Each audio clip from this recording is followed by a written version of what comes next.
সুপ্রিয় দর্শক, আমি খান মোহাম্মদ রুমেল স্বাগত জানাচ্ছি সম্পাদকীয়তে। নদীতে নাব্য নেই খনন কাজে শুভঙ্করের ফাঁকি।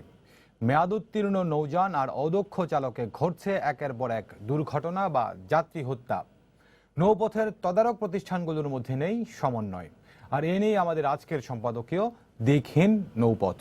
এ নিয়ে আলোচনার জন্য আমাদের সঙ্গে যুক্ত হয়েছেন খালিদ মাহমুদ চৌধুরী এমপি, প্রতিমন্ত্রী, নৌ পরিবহন মন্ত্রণালয়। আছেন সৈয়দ মনোয়ার হোসেন, নৌ পরিবহন বিশেষজ্ঞ, এবং মাহমুদ রাকিব, আমার সহকর্মী। দর্শক, আপনার ওই আলোচনায় সরাসরি অংশ নিতে পারবেন, এজন্য টেলিভিশনের পর্দায় নম্বরে ফোন করতে হবে। এছাড়া ফেসবুকের মাধ্যমে আপনাদের মন্তব্য পাঠাতে পারেন। আলোচনা শুরুর আগে দেখে নেব এখনকার প্রধান শিরোনামগুলো। প্রতারণায় ছিল রিজেন্ট হাসপাতালের চেয়ারম্যান শাহেদের নেশা, রক্ষা পায়নি পরিবারও। বিদেশ যাত্রা ঠেকাতে ইমিগ্রেশনকে পুলিশের চিঠি, সহযোগী গ্রেফতার। চিকিৎসা সামগ্রী ক্রয়ে দুর্নীতির সব অভিযোগ যুক্তরাষ্ট্রে বসে অস্বীকার মিঠুর। 2016 সালে দুদকের মামলার বিষয়ে নেই ব্যাখ্যা। 5 বছরেও টনক নড়েনি স্বাস্থ্য অধিদপ্তরের। উত্তরার কারখানায় তৈরি নকল ওষুধ মোড়ক বদলে চলছে ব্র্যান্ডের নামে। নামি দামি ফার্মেসিতে সরবরাহ অভিযানে কারখানা মালিক সহ আটক 15। দুর্নীতির বিরুদ্ধে অভিযান চলার পরও সমালোচনা দুঃখজনক, সংসদে প্রধানমন্ত্রী। অনিয়মে ছাড় না দেয়ার হুঁশিয়ারি। এবং দেশে করোনায় আরও 41 জনের মৃত্যু। 5 অক্টোবর পর্যন্ত বাংলাদেশের সঙ্গে ইতালির ফ্লাইট বাতিল। রোমে কোভিড পরীক্ষার জন্য প্রবাসীদের দীর্ঘ লাইন। দর্শক, শিরোনাম দেখছিলেন, মূল আলোচনায় যেতে চাই। আমরা বলছি যে আজকে আমরা শিরোনাম করেছি দিকহীন নৌপথ। তো একের পর এক যে নৌ দুর্ঘটনাগুলো ঘটে, কেন ঘটে, নৌপথের যারা তদারক সংস্থা তাদের মধ্যেই বা সমন্বয় কতটুকু রয়েছে, কিংবা তাদের দায়িত্ব তারা কতটুকু পালন করছেন, এসব নিয়ে একটি রিপোর্ট তৈরি করেছেন আমার সহকর্মী মাহমুদ রাকিব। মূল আলোচনায় যাওয়ার আগে আমরা রাকিবের রিপোর্টটি দেখে নেব।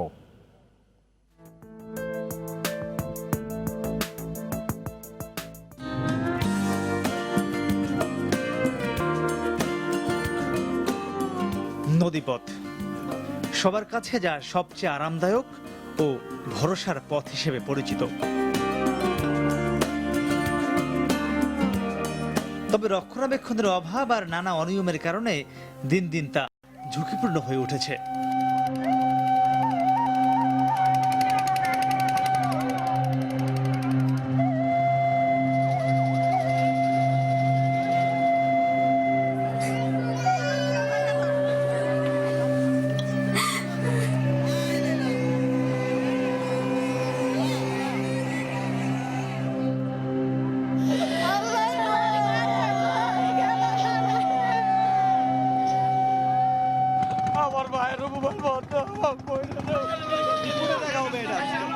গত 29শে জুন বুড়িগঙ্গার এই শ্যামবাজার ঘাট এলাকায় নৌ দুর্ঘটনায় প্রাণ হারিয়েছে অন্তত 34 জন মানুষ। সরকারি তথ্য বলছে, গত 30 বছরে দেশে প্রায় 600 নৌ দুর্ঘটনায় অন্তত 4000 মানুষ মারা গিয়েছে, আর এখনও নিখোঁজ রয়েছে প্রায় 500। নৌ সংশ্লিষ্টরা বলছেন, অদক্ষ চালক, ফিটনেসবিহীন নৌযান আর তদন্ত প্রতিবেদনের সুপারিশ বাস্তবায়ন না হওয়ার কারণেই কমছে না নৌ দুর্ঘটনা। মুন্সিগঞ্জে দুটো লঞ্চ চলে এবং এগুলা কিছু কিছু জাহাজ চলে, মাস্টার ছাড়া জাহাজ চলে, প্রশিক্ষণ ছাড়া। যেটাকে ওই যে ডান্ডা বলে, এটাকে বলে টিলার সিস্টেম, ওটা একটু ঘুরানো যতটুকু শিখে তারা এই যে নদীতে চলতেছে। হরেন দিলে, এক টান সিটি দিলে ডাইনে যাবে না বামে যাবে, কোন দিক যাবে সেটা তাদের মানবিক জ্ঞান নাই, কারণ তাদের কোনো ট্রেনিং নেই। বিশ্বব্যাংকের তথ্য বলছে, দেশে 16 হর্স পাওয়ারের বেশি শক্তির ইঞ্জিন চালিত নৌযান আছে কমপক্ষে 7 লাখ। যদিও নৌ পরিবহন অধিদপ্তরের তথ্যানুযায়ী দেশে নিবন্ধনকৃত নৌযানের সংখ্যা মাত্র 12,959টি। এর বিপরীতে লাইসেন্সধারী প্রথম শ্রেণীর মাস্টার আছে মাত্র 3029 জন, আর দ্বিতীয় ও তৃতীয় শ্রেণীর মাস্টার রয়েছে 14,278 জন, আর মোট ড্রাইভার আছে 13,838 জন। অর্থাৎ লাইসেন্সবিহীন চালকদের দিয়েই লাখ লাখ নিবন্ধনহীন নৌযান প্রতিনিয়ত নৌপথে চলছে ঝুঁকি নিয়ে।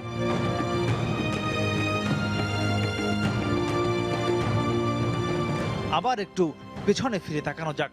প্রথম শ্রেণীর ৩ জন মাস্টারের বক্তব্য অনুযায়ী অদক্ষ চালক আর ফিটনেসবিহীন নৌযানের কারণেই ঘটছে বেশিরভাগ দুর্ঘটনা। তাহলে প্রশ্ন হলো, অদক্ষরা কিভাবে পাচ্ছে যোগ্যতার সনদ, আর ফিটনেসবিহীন নৌযান কিভাবে হয়ে যাচ্ছে শতভাগ ফিট? এক্সামিনারের দালাল আছে, পিয়ন আছে, সার্টিফিকেট কিনে আনে যে এত লাখ টাকা দেবা, 1 লাখ টাকা দিলে হয়তো দেখা যায় ওরা 50,000 এরকম, আর দিয়ে দেয় 50,000 এইরকম হয়। এখন যে পানির যে স্রোত, এখন যদি নতুন একটা মাস্টার সার্টিফিকেট নিয়ে আইসে যদি লাইনে যায়, ও অ্যাক্সিডেন্ট করবে নিশ্চিত। যেমন এই মানামি চালাইতেছে, আচ্ছা কেবিন বয় ছিল, এখন ফার্স্ট ক্লাস মাস্টার, ইয়া করে ওখানে মালটা দিয়ে সার্টিফিকেট লয়ে আইছে, এখন তো ফার্স্ট ক্লাস মাস্টার। সোহাগ আর একটা ছেলে ছিল, সে আছে আমরা সানফুল ডাইনি, বুঝলেন, হেও কেবিন বয় ছিল।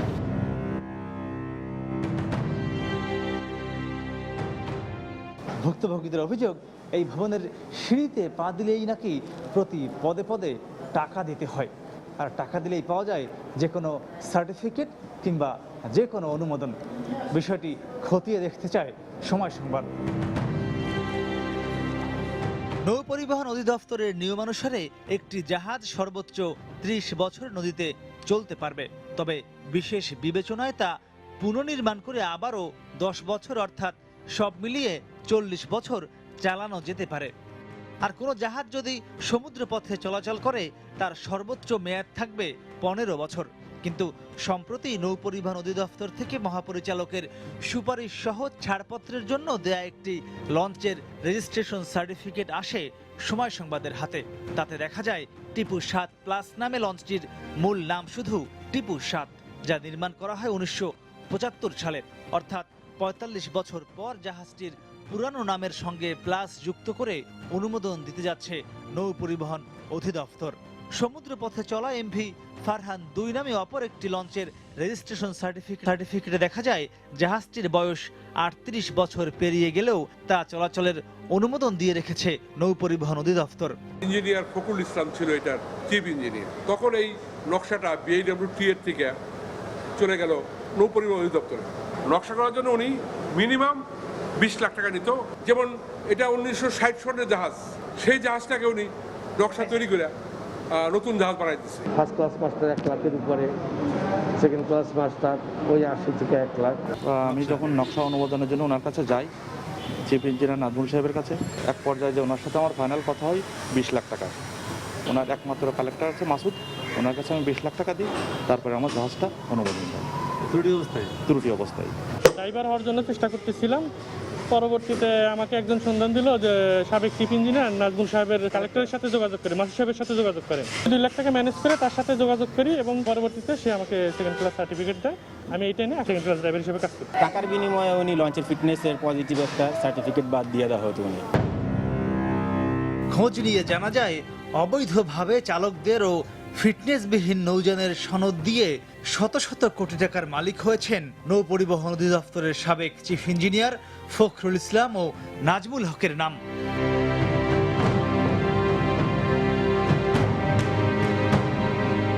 যদিও পরে দুজনই বছরখানেক আগে দুদকের হাতে ঘুষ সহ হাতে নাতে ধরা পড়েন, তবে তারপরেও তারা ক্ষান্ত হননি। সময় সংবাদের হাতে আসা একটি ফোনালাপে শোনা যায় সবশেষ ধরা পড়া নাজমুল হক জেল থেকে বের হয়ে চিফ ইঞ্জিনিয়ার হওয়ার দৌড়ে থাকা মির্জা সাইফুর নামে নৌ পরিবহন অধিদপ্তরের একজন সার্ভেয়ারকে অর্থের প্রভাব খাটিয়ে দুদকের মাধ্যমে গ্রেফতার করিয়েছেন।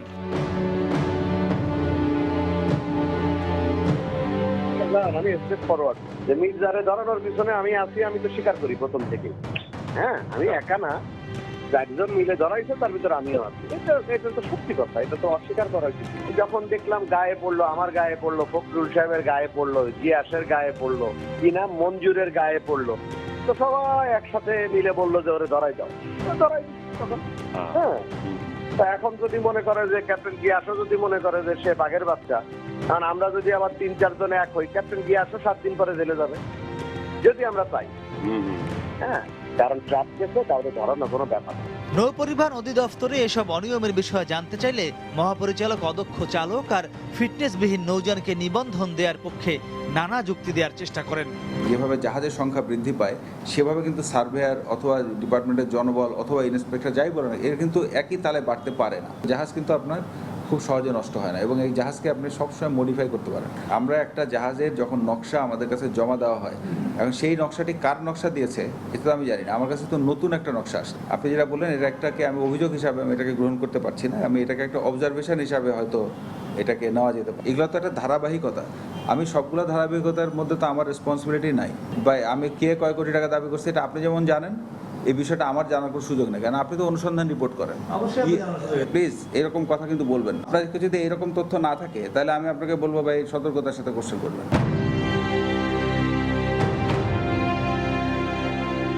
এবার আসা যাক দুর্ঘটনা পরবর্তী উদ্ধার অভিযানের দিকে। বিএডব্লিউটির নৌ সংরক্ষণ ও পরিচালন বিভাগের রয়েছে মোট 4টি অত্যাধুনিক উদ্ধারকারী জাহাজ। অভিযোগ আছে উদ্ধারের চেয়ে কিভাবে এসব জাহাজ দিয়ে পকেট ভারী করা যায় সেদিকেই নজর নৌ সংরক্ষণ ও পরিচালন বিভাগের।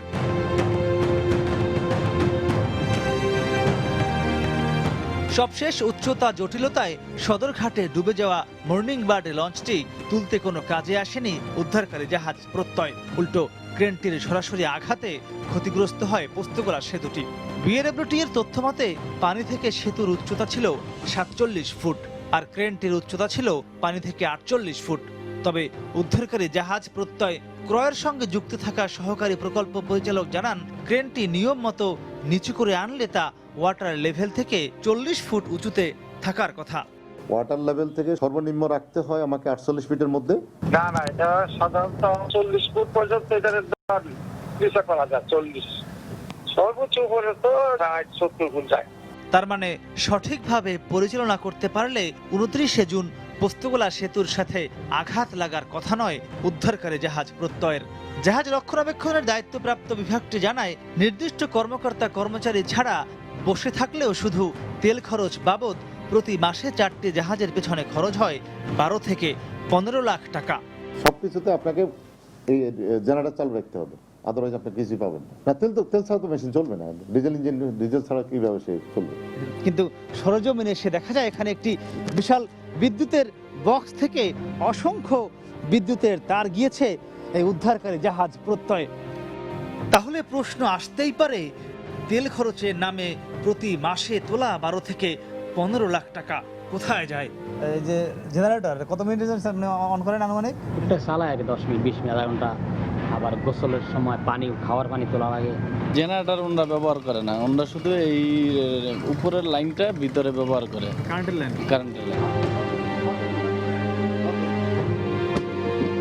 তেল খরচের বিষয়টি পুনরায় জানতে চাইলে এবার প্রতিবেদককে ম্যানেজ করার চেষ্টা করেন ওই কর্মকর্তা।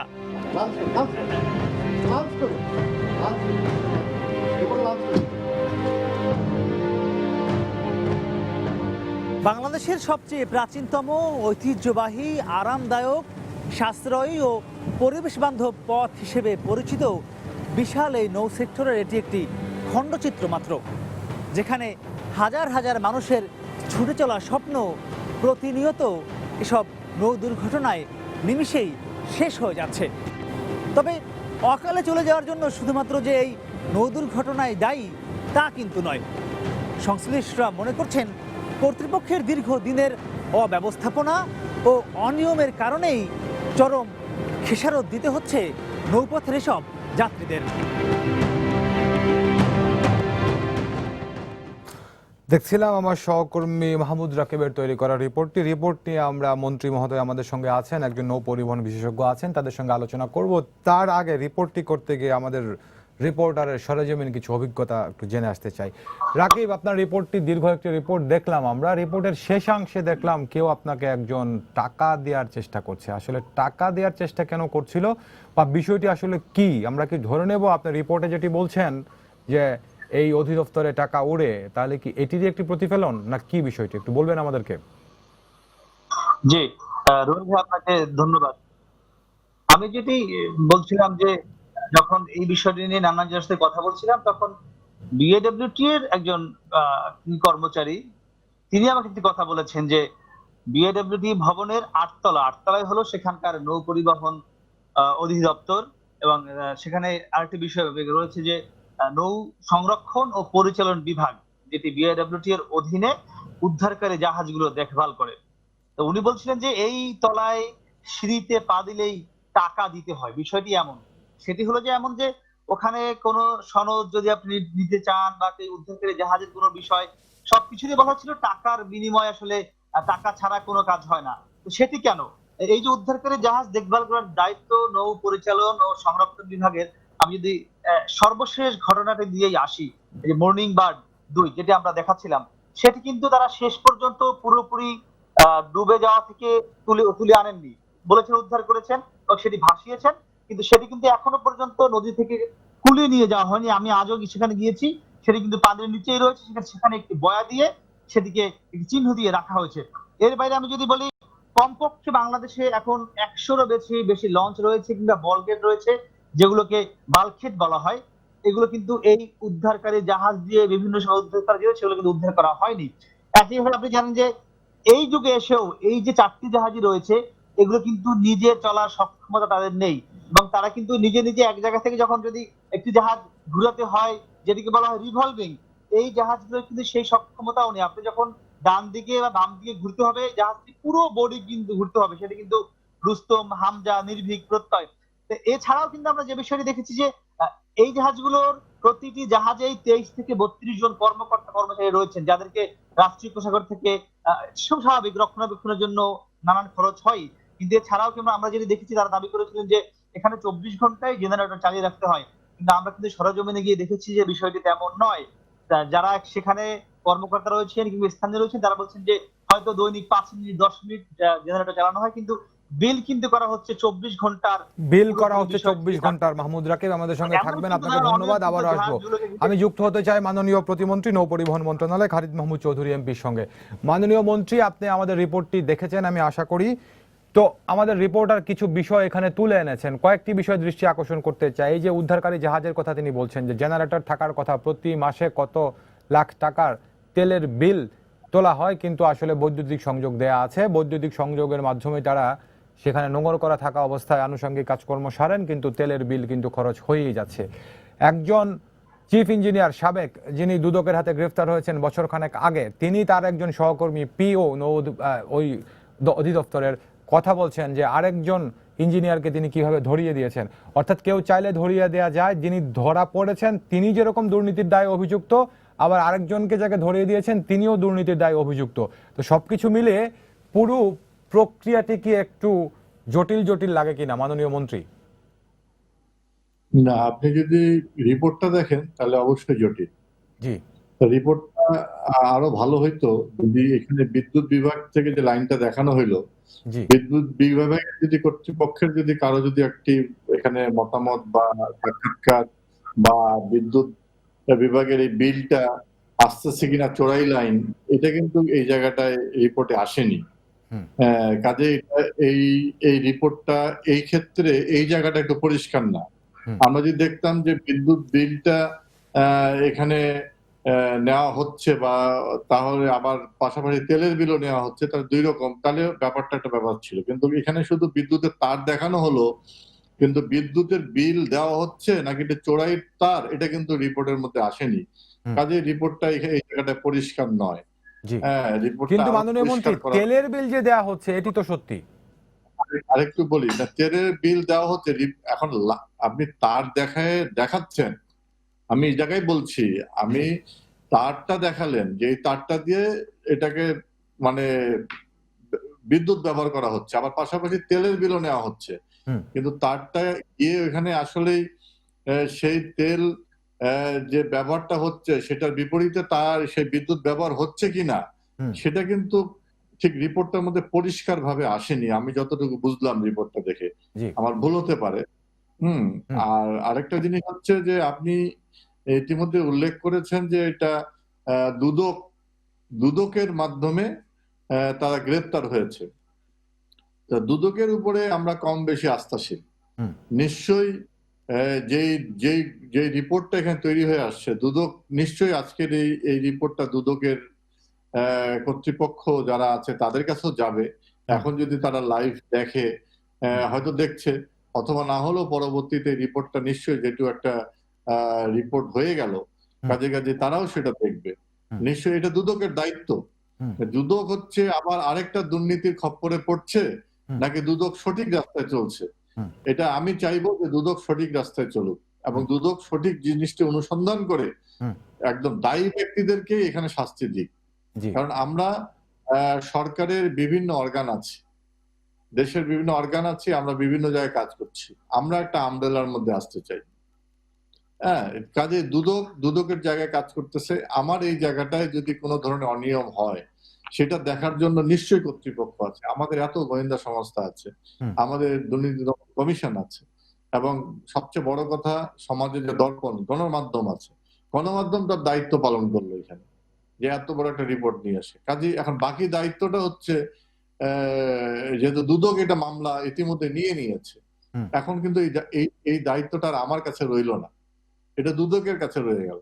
দুদক নিশ্চয়ই, আমি প্রত্যাশা করবো দুদক এটা সঠিক অনুসন্ধান করে সঠিক বিষয়টাই এখানে তুলে নিয়ে আসবেন এবং সঠিক যে মানে যে যারা দোষী তাদেরকে দোষী সাব্যস্ত করবেন। জি, ধন্যবাদ মাননীয় মন্ত্রী, আমাদের সঙ্গে থাকবেন। আবারও আপনার কাছে আসবো, একটু যুক্ত হতে চাই সৈয়দ ময়নার হোসেনের সঙ্গে। সৈয়দ ময়নার হোসেন, আপনিও নিশ্চয়ই রিপোর্টটি দেখেছেন।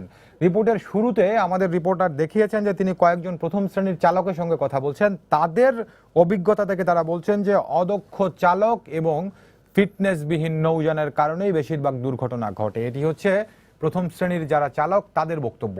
পাশাপাশি আবার আমাদের রিপোর্টার দেখিয়েছেন যে পরিমাণ নৌযান আমার রয়েছে সে পরিমাণ আমাদের লাইসেন্সপ্রাপ্ত চালক নেই, প্রথম দ্বিতীয় তৃতীয় শ্রেণী মিলিয়েও অদক্ষ চালকরাই কিংবা কোনো না কোনোভাবে তারা লাইসেন্স ম্যানেজ করেই তারা কাজগুলো করছেন। তো আপনি দীর্ঘদিন এই সেক্টরের সঙ্গে যুক্ত ছিলেন, এখনো এটি নিয়ে কাজ করেন, সবকিছু মিলে আপনার অভিজ্ঞতা কি বলে যে একের পর এক আমাদের নৌযান দুর্ঘটনাগুলো ঘটে, তার পেছনে আসলে মূলত কোনটি দায়ী বা কোনগুলো দায়ী? মানে আমি আপনাদেরকে বলছি যে ব্যাপারটা হচ্ছে নিরাপত্তা, নৌ নিরাপত্তা যদি নিশ্চিত করতে হয় তবে তিনটা জিনিসের নিরাপত্তা নিশ্চিত করতে হবে। একটা হচ্ছে সেফটি অফ দ্য রোড, একটা হচ্ছে safety of the vessel and skill of the crew. এখন সেফটি অফ দ্য রোড এটার দায়িত্বটা কিন্তু বিআইডব্লিউটি এর নৌপথের নাব্যতা রক্ষা করার জন্য আপনার কাজ করছে এবং কাজ করে কিছুটা সাফল্য অর্জন করেছে। এবং আমরা জানি যে মরফোলজিক্যাল প্রসেস কি রকম আপনার প্রতিকূল পরিস্থিতির মধ্যে, তার মধ্যেও কিন্তু বিআইডব্লিউটি আপনার নৌপথের নাব্যতা সংরক্ষণ করতে পেরেছে এবং নাব্য নৌপথের দৈর্ঘ্যও কিন্তু কিছুটা বৃদ্ধি করতে পেরেছে। এবং এটা গত 10 বছরে যে কর্মসূচি নেওয়া হয়েছে সেই কর্মসূচির কিন্তু এটা সুফল। যদিও বিভিন্ন জায়গায় বিভিন্ন ইয়েতে বেশ কিছু সমস্যা আছে, বিশেষ করে ফেরি রুটগুলিতে এবং অন্যান্য গুলিতে আপনার স্ট্রাগল করতে হচ্ছে নাব্যতা রক্ষার জন্য। এখন আর একটা ব্যাপার হচ্ছে আপনার safety of the vessel and skill of the crew. এই দুটো বিষয় আপনি মূল সমস্যাটা হচ্ছে নৌ পরিবহন, অভ্যন্তরীণ নৌ পরিবহনের। বাংলাদেশ মানে আপনার ওয়ার্ল্ডের লার্জেস্ট আইডব্লিউটি নেশন এবং আইডব্লিউটি নেশন হিসেবে আমরা যে এক্সপেরিয়েন্স এবং আমরা যে নোহাউ করেছি সেটা কিন্তু এক্সপোর্ট করাও কিন্তু সম্ভব হবে, কারণ এইরকম অভিজ্ঞতা কিন্তু অন্যান্য কোনো দেশে নাই। কিন্তু আমাদের ভেতরে যে সমস্ত অবস্থা আছে এবং বৈসাদৃশ্য আছে এবং এইগুলি আমার মনে হয় যে এই প্রতিবেদনে বেশ ভালোভাবেই উল্লেখ করা আছে। বিশেষ করে আপনার নৌযানের নিরাপত্তার জন্য সেটার সার্ভে সার্টিফিকেট, সেটা রেজিস্ট্রেশন সার্টিফিকেটের যে অনিয়ম এবং নৌযান পরিচালনার জন্য আপনার যে সমস্ত কর্মী নিয়োগ করা হয়, সেটা আমাদের দেশে আপনার এই যে এন্টারপ্রেনারশিপ, এই এন্টারপ্রেনারশিপটা ঠিক আপনার এক্স্যাক্টলি অ্যাকুরেটলি আপনার কিন্তু গ্রো করে নাই। এখনো কিন্তু আমাদের দেশের নৌযান মালিকরা কর্মী নিয়োগের ক্ষেত্রে আপনার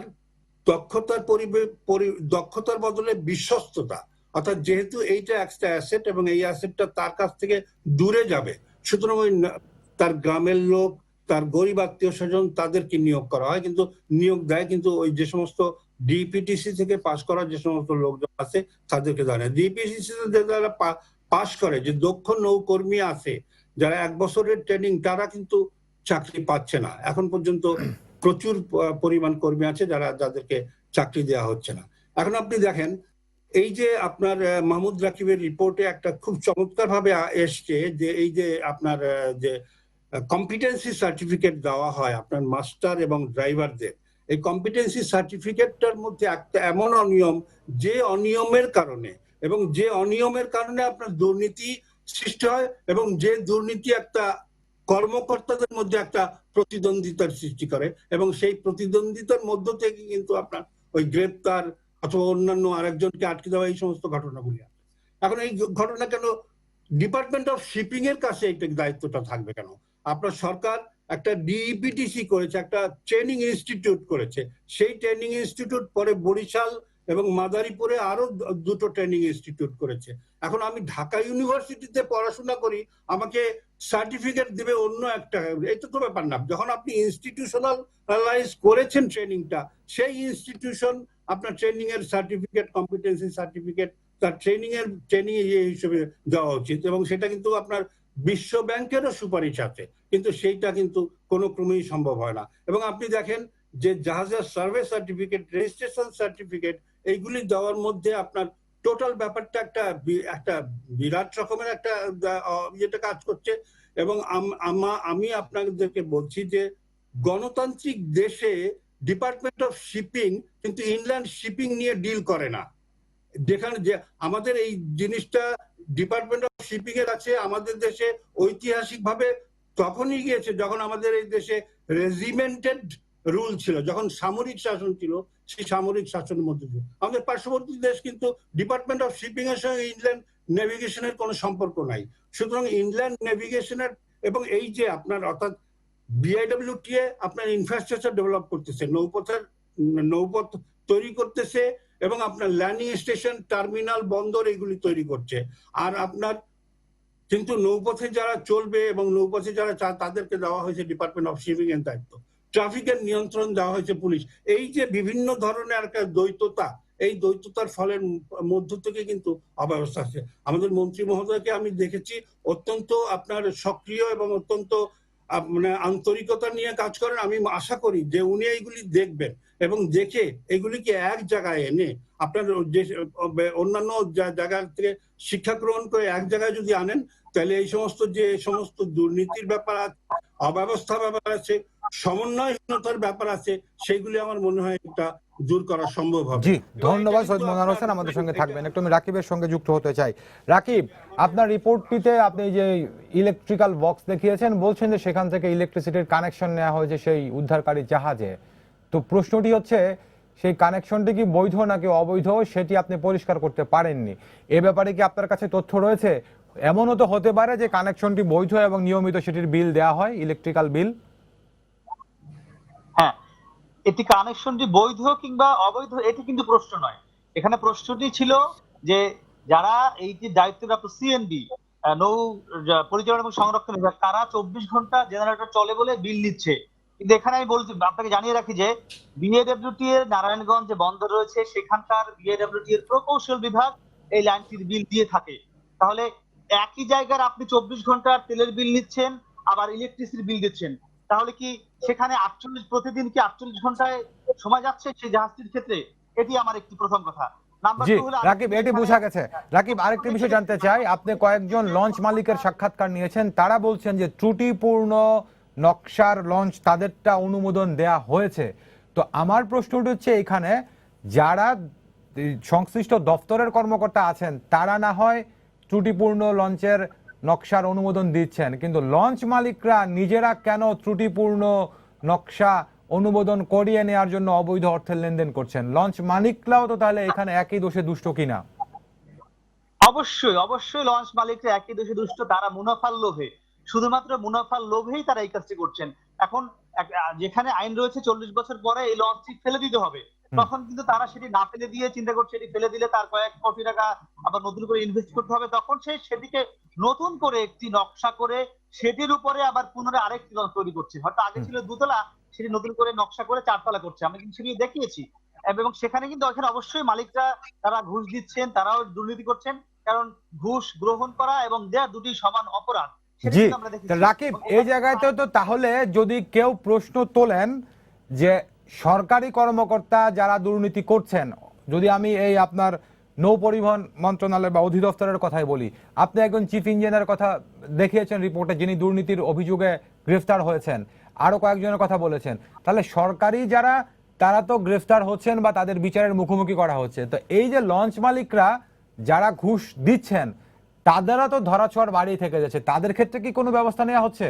তাহলে দুর্নীতির চক্রটা তো তারাই জিইয়ে রাখছেন, এই লঞ্চ মালিকরাও যদি বলি। হ্যাঁ, আমি সেটি বলছি, শুধু যে তারা দুর্নীতি করছে তাদের ধরা হচ্ছে না এটা তো হচ্ছেই না, একই সঙ্গে এই লঞ্চ মালিকদের আজ পর্যন্ত যত দুর্ঘটনা হয়েছে কিংবা যারা শ্রমিক, যেসব চালক কিংবা ড্রাইভার ঘুষ দিচ্ছেন তারাও সমান অপরাধী, কিন্তু আপনি দেখেন এদেরকেও কিন্তু কখনোই কোনো বিচারের আওতায় আনা হয় না। আজ পর্যন্ত আপনি বলতে পারবেন না যে কোনো চালককে নৌ দুর্ঘটনা, সে পিনাক বলেন, নাসরিন বলেন, তাদেরকে কেন আনা হয় না আমি জানার চেষ্টা করবো। রাকিব, আপনাকে ধন্যবাদ। মাননীয় মন্ত্রী, আপনার সঙ্গে যুক্ত হতে চাই। আমাদের রিপোর্টার যেটি বলছেন যে হ্যাঁ, বিদ্যুতের যে কানেকশনটি সেটি বৈধ এবং সেটির বিলও নিয়মিত দেওয়া হয়, কিন্তু আমাদের সহকর্মী প্রশ্ন তুলছেন 24 ঘন্টা জেনারেটর চলবে, সেজন্য তেলের খরচও বরাদ্দ করা হয়, পাশাপাশি বিদ্যুৎও, দুটি বিষয় পাশাপাশি কিভাবে চলে, এটি হচ্ছে আমাদের রিপোর্টারের প্রশ্ন।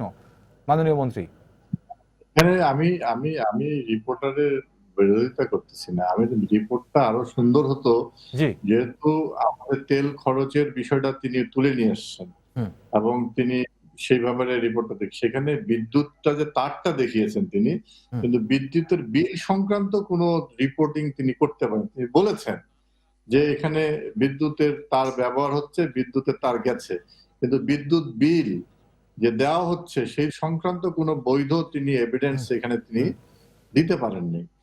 মাননীয় মন্ত্রী, আমি ধরে নিলাম যে এটি আমাদের সহকর্মীর করা রিপোর্টের একটি সীমাবদ্ধতা, তিনি হয়তো ওই জায়গাটি স্পর্শ করতে পারেননি, তুলে আনতে পারেননি, কিন্তু মূল বিষয় যেটি হয়েছে এই যে এখানে এরকম অবৈধ টাকার লেনদেন হয়, যেটি আমাদের রিপোর্টারকেও কনভিন্স করার চেষ্টা করা হয়েছে, এই জায়গাটিতে আপনি কি বলবেন? আমার কথাটা একটু শুনেন আপনি। আমি বলছি রিপোর্টিংটা ভালো হয়েছে, রিপোর্টিংটা আরো ভালো হতো বা বস্তুনিষ্ঠ হতো যদি আমরা বিদ্যুৎ বিভাগের বিলটা এখানে উপস্থাপন করতে পারতাম। সেই জায়গাটা একটু দুর্বলতা, আমি এইটুকুই বলেছি। আর যে কথাটা আপনি বলছেন যে ম্যানেজ করার যে ব্যবস্থা, এখানে কিন্তু অনেক কিছুই ম্যানেজ হচ্ছে। কিছু মালিক আছে তারা কিন্তু মালিকরা যে এখানে বাংলাদেশে বহুমত বহুপথ, কোন নদী মরে গেছে, কোন নদী মেরে ফেলা হয়েছে, কোন নদীর প্রবাহ গতিপথ চেঞ্জ করা হচ্ছে, কোন নদী আবার সবকিছু বাধা পেরিয়ে কিন্তু আবার প্রবাহিত হচ্ছে। অনেক কিছু বিষয়, নদীমাতৃক দেশ, এখানে এত মত এত পথের তো দেশ পৃথিবীতে খুব কমই আছে যেখানে আমরা সবকিছু নিয়ে রাজনীতি করি। এখানে যেটা বলা হচ্ছে যে ক্রিটিসাইজটা করা হচ্ছে, যখন আমরা ক্রিটিসাইজটা করি এটা আমরা খুব আগ্রহ সহকারে করি, কিন্তু প্রশংসাটা যখন করি তখন কৃপণের মতো করে করি।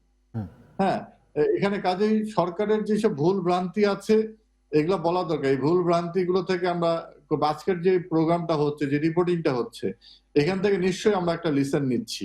এখানে যে নৌ বিশেষজ্ঞ আছে সৈয়দ মনোয়ার হোসেন, তিনি বললেন, হ্যাঁ, তার বক্তব্যগুলো থেকে আমরা কিছু লিসেন নিচ্ছি। আমরা ভালো কিছু করতে চাই এবং ভালো কিছু করতে চাই বলেই মাননীয় প্রধানমন্ত্রী, আপনি দেখেন গত 10 বছরে এই নৌপথ সংক্রান্ত বা এই নৌ পরিবহন সংক্রান্ত যে ডেভেলপমেন্টটা হয়েছে, আপনি যদি গত 10 বছর বাদ দিয়ে পিছনের 40 বছরের দিকে তাকান, সেটা কি হয়েছে? মাননীয় প্রধানমন্ত্রী প্রথম 1999 সালে তিনি প্রথম বলেছিলেন যে ঢাকার চারপাশে যে নদীগুলো নিয়ে তিনি কথা বলেছিলেন, কিন্তু 2001 সালের পরে যখন খালেদা নিজামীরা বা জামাত বিএনপি যখন ক্ষমতায় আসে তখন কিন্তু নৌপথ আর দেখা হয়নি। এই চারপাশে সারাউন্ডিং এরিয়া, যেটা আমরা আজকে আলোচনা হচ্ছে, আমরা কাজ করছি অনেক অনেক মানে ঝুঁকি নিয়ে কাজ করছি, অনেক চ্যালেঞ্জ আমাদের অতিক্রমে। রাকিব তো আমাদের সঙ্গে সার্বক্ষণিক ছিল, তিনিও আপনাদের সময় টিভি এগুলো তুলে নিয়ে এসেছে, কাজে আমরা অনেক কাজ করছি। আমরা কিন্তু যেই লঞ্চ দিয়ে কিন্তু আমরা ক্রুজ সার্ভিস করেছি ঢাকা কলকাতা, আমরা মানুষকে বোঝাতে চেয়েছি যে আমরা ঢাকা থেকে কলকাতায় আমরা একটা ক্রুজ সার্ভিস করতে পারি, এবং ঢাকা কলকাতা, ঢাকা, আসাম, গুয়াহাটি, মানে এই কয়েকবার যাতায়াত করেছে। এগুলো কিন্তু সংবাদে নিয়ে, এগুলো কিন্তু ভালো দিক। আমরা নৌ বাণিজ্যের কিন্তু প্রসার ঘটছে। আগামী 14 তারিখে আমরা ভারতের যে জাহাজ, এটা ট্রায়াল বেসিসে তারা কিন্তু চিটাগং বেজে আসবে, চিটাগং থেকে তারা আগরতলা হয়ে ভারতে আবার প্রবেশ করবে। এই যে নৌ বাণিজ্য কিন্তু প্রসার বাড়ছে। আমরা মংলা বন্দর বলেন, পায়রা বন্দর বলেন, চট্টগ্রাম বন্দর বলেন, আমরা কিন্তু ডেভেলপ করছি। আমরা মাতার বাড়ির 17,000 কোটি টাকার আমরা কিন্তু প্রকল্প হাতে নিয়েছি।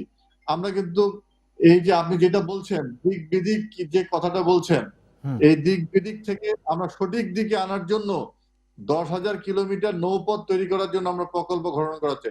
হাজার হাজার কোটি টাকা এখানে সরকারিভাবে বিনিয়োগ করা হচ্ছে, বেসরকারি বিনিয়োগ করছে, বিদেশি বিনিয়োগরা পর্যন্ত আসছে। আপনি জানেন রাকিব এটার উপরে সংবাদ পরিবেশন করেছে, ঢাকা থেকে চট্টগ্রাম পর্যন্ত আমাদের যে বিশ্ব ব্যাংকের বিনিয়োগে প্রায় আপনার হচ্ছে 3500 কোটি টাকার একটা প্রকল্প আমাদের চলমান আছে, টেন্ডার প্রক্রিয়ায় আছে। আমরা মাননীয় মন্ত্রী, আপনি যে উদ্যোগগুলোর কথা বলেছেন এগুলো আপনারা করছেন, আপনারা আন্তরিকভাবে চেষ্টাও করছেন, সবকিছুই ঠিক আছে, কিন্তু বিষয়টি হচ্ছে বিষয়টি হচ্ছে মাননীয় মন্ত্রী, আপনাদের এই এত আন্তরিকতা, এত চেষ্টা, এত উদ্যোগের পরও যখন এরকম কিছু দুর্বৃত্ত লোক রয়ে যায় তখন পুরো প্রক্রিয়াটাকে কিছুটা ম্লান করে দেয় কিনা? না, আপনি শুনেন, এই দুর্যোগটা তো শুধু নৌ সেক্টরে আপনি এককভাবে তুলবেন। আমাদের সমাজের মধ্যে দুর্যোগ আছে, আমাদের রাজনীতির মধ্যে দুর্যোগ আছে, আমাদের অর্থনীতির মধ্যে দুর্যোগ আছে। আপনি গণমাধ্যমও দুর্যোগ আছে। হ্যাঁ, আমরা কি গণমাধ্যমের প্রত্যেকটি মানুষ কি আমরা এই বাংলাদেশের সার্বভৌমত্বকে, বাংলাদেশের মুক্তিযুদ্ধকে অন করি? আমাদের সব জায়গায় দুর্যোগ আছে। আমাদের তো দেশের মধ্যে একটা বিভক্তি তৈরি করা হয়েছে।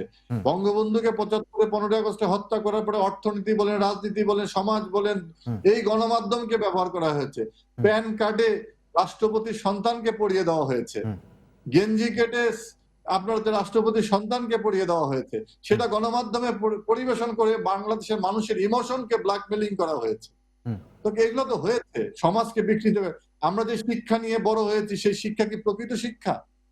আমাদের মুক্তিযুদ্ধের শিক্ষার সঙ্গে সেই শিক্ষার কি যুক্ত ছিল 75 পরবর্তী জিয়া এরশাদ খালেদা জিয়ার সময়? আমরা কি কখনো চেয়েছি বাংলাদেশে 71 সালে যেই জঙ্গিবাদের উত্থান ঘটেছিল সেই জঙ্গিবাদ আবার 2001 সালে বাংলা ভাই শাহেক আব্দুর রহমানের জন্য কি আমরা স্বপ্ন দেখেছিলাম? আমাদের 30 লক্ষ মানুষ কি সেই জন্য জীবন দিয়েছে? আমাদের মা বোনেরা সে কি আত্মত্যাগ সেজন্য করেছে? মুক্তিযোদ্ধারা কি যুদ্ধ সেজন্য করেছে? করে নাই। কারণ এটা তো রাষ্ট্রীয়ভাবে পৃষ্ঠপোষকতা করা হয়েছে। রাষ্ট্রীয়ভাবে তো এই যে দুর্বৃত্তদেরকে আপনার হচ্ছে পৃষ্ঠপোষকতা করা হয়েছে। কাজেই আমাদের দিক হারানো তো খুব স্বাভাবিক। আজকে বাংলাদেশের প্রধানমন্ত্রী দেশরত্ন শেখ হাসিনা বাংলাদেশের দিক হারানো একটি দেশকে আবার সঠিক পথে নিয়ে এসেছেন। পৃথিবীর মধ্যে একমাত্র দেশ, যেই দেশের প্রধানমন্ত্রী, যে দেশের রাষ্ট্রনায়ক দেশরত্ন শেখ হাসিনা 100 বছর পরে বাংলাদেশ কোন জায়গায় যাবে সেই ধরনের পরিকল্পনা তিনি দিয়েছেন, ডেল্টা প্ল্যান। তিনি 30 বছর 2030 সালের প্ল্যান দিয়েছেন, 2041 সালের উন্নত বাংলাদেশে দিয়েছেন।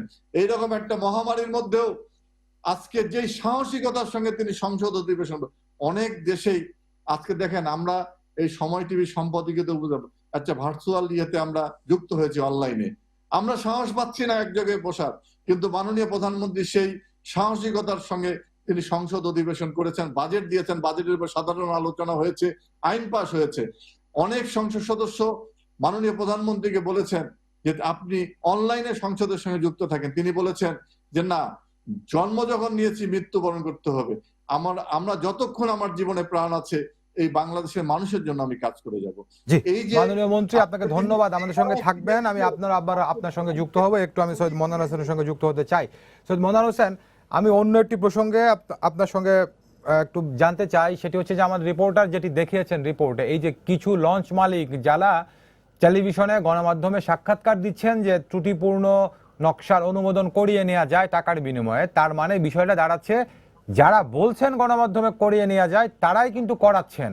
তো শুধুমাত্র একটি, যদি এইভাবে বলি যে এক হাতে তো আসলে তালি বাজে না, তার মানে কিন্তু এই দুর্নীতি বা দুর্নীতি জিইয়ে রাখার পেছনে এই লঞ্চ মালিকদেরও কিছুটা দায় রয়েছে কিনা? সৈয়দ মনোয়ার হোসেন। হ্যাঁ, টোটাল যে আপনার এখানে লঞ্চের, আমি আপনাকে প্রথমেই বলেছি এবং সেটা বলছি, টোটাল ব্যবস্থাটার মধ্যে কিন্তু অব্যবস্থাপনা আছে এবং সেই অব্যবস্থাপনার লঞ্চটা ইয়েটা কিরকম আপনার আমি বলি, একটা লঞ্চ যদি আপনি নির্মাণ করতে চান, একটা জাহাজ যদি নির্মাণ করতে চান, তবে আপনাকে আগে সবচেয়ে আগে করতে হবে যে সেই জাহাজের একটা নকশা প্ল্যান অনুমোদন করিয়ে নিতে হবে। অনুমোদন করিয়ে নিতে হবে ডিপার্টমেন্ট অফ শিপিং এর অথরাইজড নেভাল আর্কিটেক্ট হাউস দ্বারা।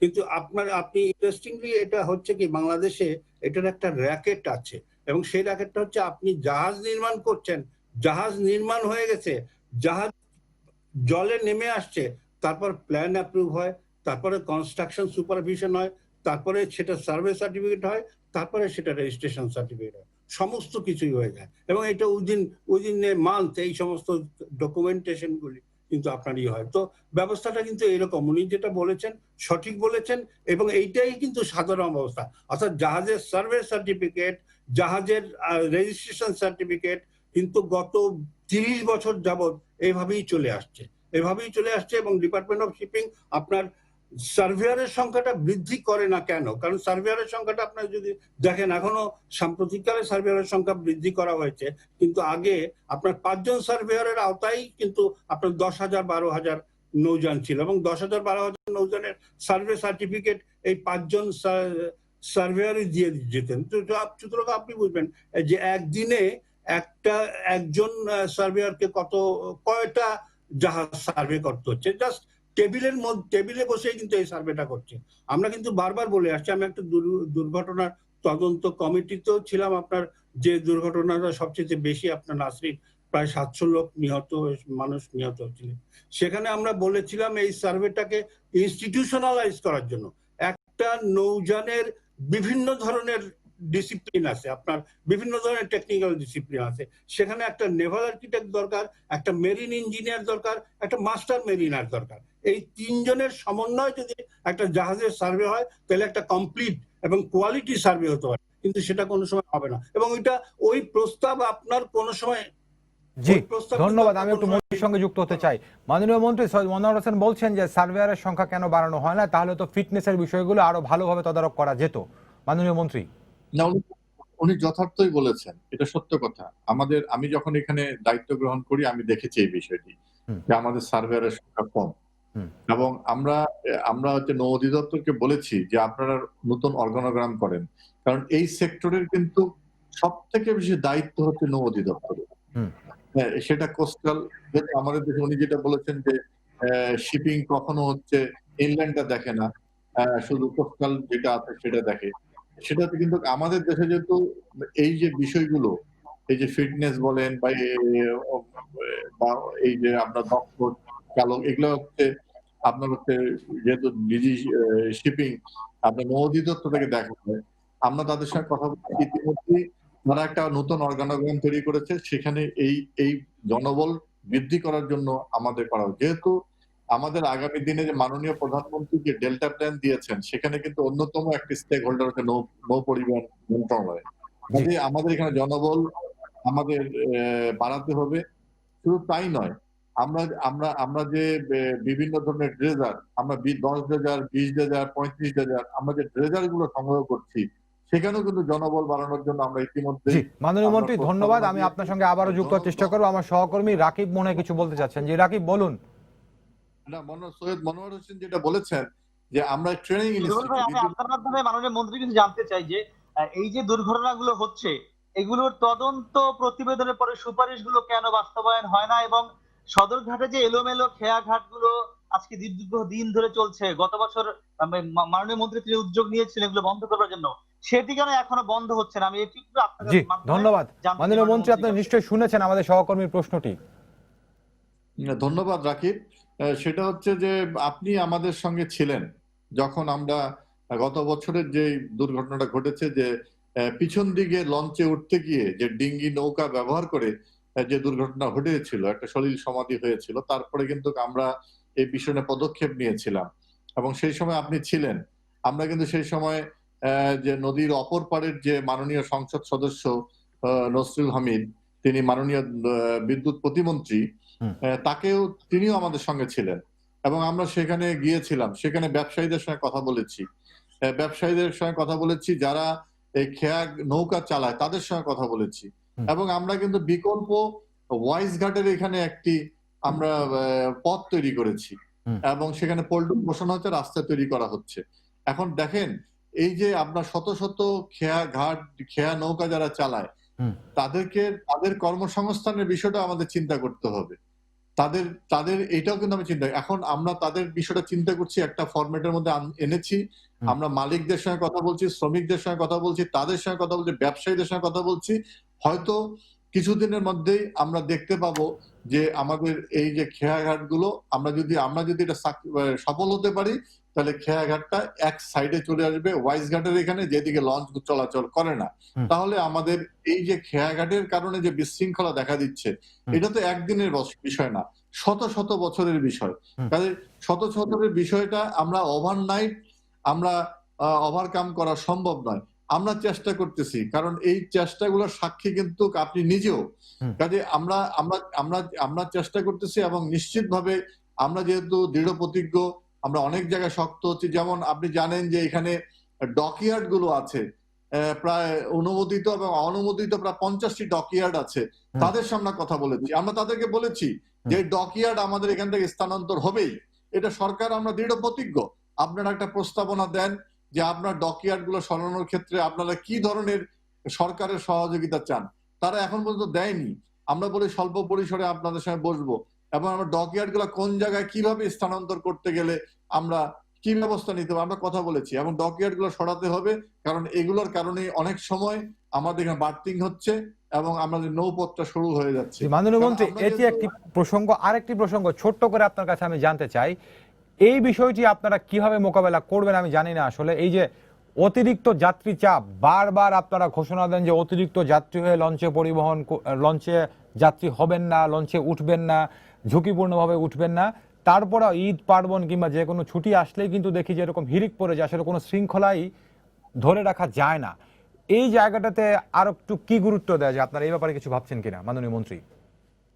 আমি জন্মের পরেই শুনে আসতেছি পরিবার পরিকল্পনাটি স্লোগান, ছেলে হোক মেয়ে হোক দুটি সন্তানই যথেষ্ট। আমরা কি সেই জায়গাটাকে কন্ট্রোল করতে পেরেছি? পারি নাই। জনসংখ্যা আজকে 7.5 কোটি মানুষ দিয়ে আমরা শুরু করেছিলাম আমাদের মুক্তিযুদ্ধের পরে। এখন আমরা 16 কোটি না, কেউ বলে 17 কোটি, কেউ বলে 18 কোটি, এই জায়গায় গেছে। জনগণের এইতে মানুষের তো চাপ আছেই। ঢাকা শহরে কোনো ফুটপাথ দিয়ে আপনি যদি সায়েন্স ল্যাবরেটরি থেকে নিউ মার্কেট পর্যন্ত যান বা গুলিস্তান থেকে তোপখানা পর্যন্ত আসেন, আপনি কতজন মানুষের সাথে ধাক্কা খাবেন না বলা মুশকিল। আপনি হেঁটেও যান। এই বাস্তবতাটা আমাদের আছে। আমরা যখন স্বাস্থ্যভীতির কথা বলছি, আমরা সব ধরনের পদক্ষেপ, স্যানিটাইজার টানেল করছি, টেম্পারেচার ব্যাপারটা মালিকরা তাদের ভিতরে ব্যবস্থা করছে, কিন্তু যাত্রীরা মানছে না। আমরা তো একটা গণতান্ত্রিক সরকার, বারবার বলছি, আমরা তো আক্রমণাত্মক হতে পারি না। আমরা চেষ্টা চালাচ্ছি। আমরা এই যে মানুষের গণসচেতনতা তৈরি করার জন্য চেষ্টা চালাচ্ছি। গণমাধ্যম, এমন কোনো দিন নাই যেদিনকে আপনাদের টেলিভিশন সহ বিভিন্ন টেলিভিশন গণমাধ্যমে এই সচেতনতার উপরে কোনো সংবাদ পরিবেশন হয় না। কিন্তু আমরা তারপর চেষ্টা চালিয়ে যাচ্ছি। আমি জানি না আমরা কবে সফল হবো এই জায়গাটায়।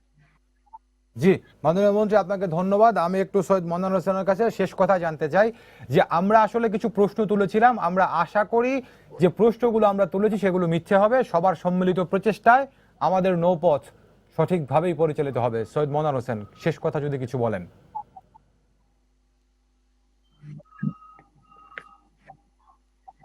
জি সৈয়দ মনোয়ার হোসেন মনে আমাদের কথা শুনতে পাচ্ছেন না। মাননীয় মন্ত্রী, আমরাও সেই প্রত্যাশা জানিয়ে শেষ করতে চাই, আপনারা যেই উদ্যোগ নিচ্ছেন, যে কাজগুলো করছেন সেগুলো সফল হবে এবং সবার সম্মিলিত প্রচেষ্টায় নৌপথ নিরাপদ হবে, সবার জন্য আনন্দদায়ক হবে, সেই প্রত্যাশা জানিয়ে শেষ করছি। মাননীয় মন্ত্রী, আপনাকে অসংখ্য ধন্যবাদ জানাচ্ছি আমার সহকর্মী মাহমুদ রাকিবকেও, সেই সঙ্গে আমাদের সঙ্গে যুক্ত ছিলেন সৈয়দ মনোয়ার হোসেন, তাকেও ধন্যবাদ জানাচ্ছি। দর্শক, আপনাদের সবাইকে ধন্যবাদ জানিয়ে শেষ করছি আজকের সম্পাদকীয়। আগামীকাল আবারও দেখা হবে রাত 10টায়। দেখার আমন্ত্রণ রইল। শুভরাত্রি।